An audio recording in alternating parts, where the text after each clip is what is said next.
floor again. You can watch us weekly.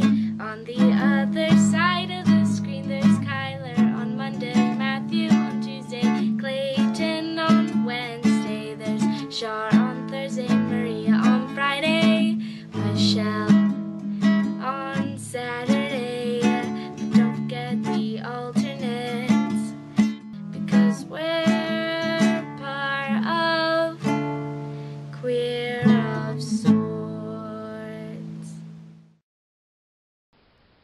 Hey guys, this week on Queer Sorts the theme is hardships, and I just don't really know what I'm doing right now.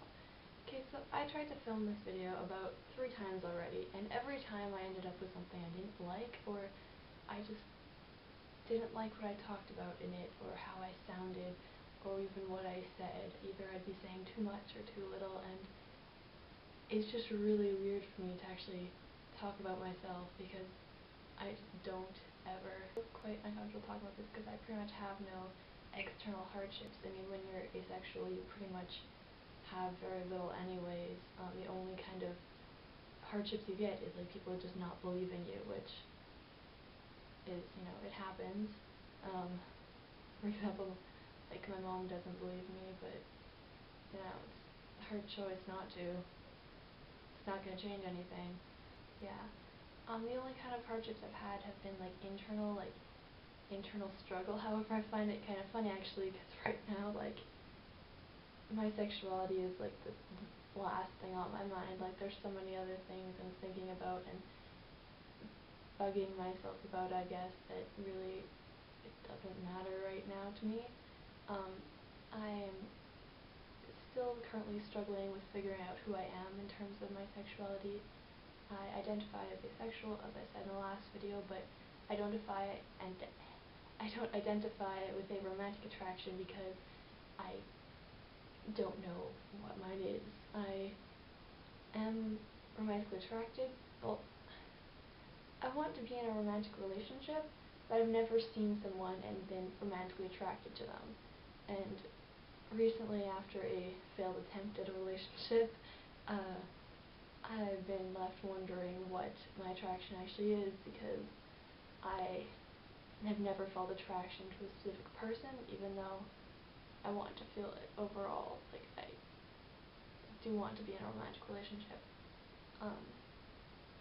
So I've considered identifying as things like bi-romantic, pan-romantic. I've even considered identifying as aromantic, but when you identify as aromantic, you're pretty much just like closing the door right there. Like, there's no one you can be with, pretty much, because it's expected. You don't want to be with anyone. And I haven't come out to very many people yet. Only a few friends and like my mom, but most people are really good with it, and like, I don't feel bad about saying it anymore. And the fact that most of my close friends already know is kind of like, hey, I don't care anymore. I just act like everyone knows, which is almost a bad thing, because then people, I think that they know and they don't. Okay, bye.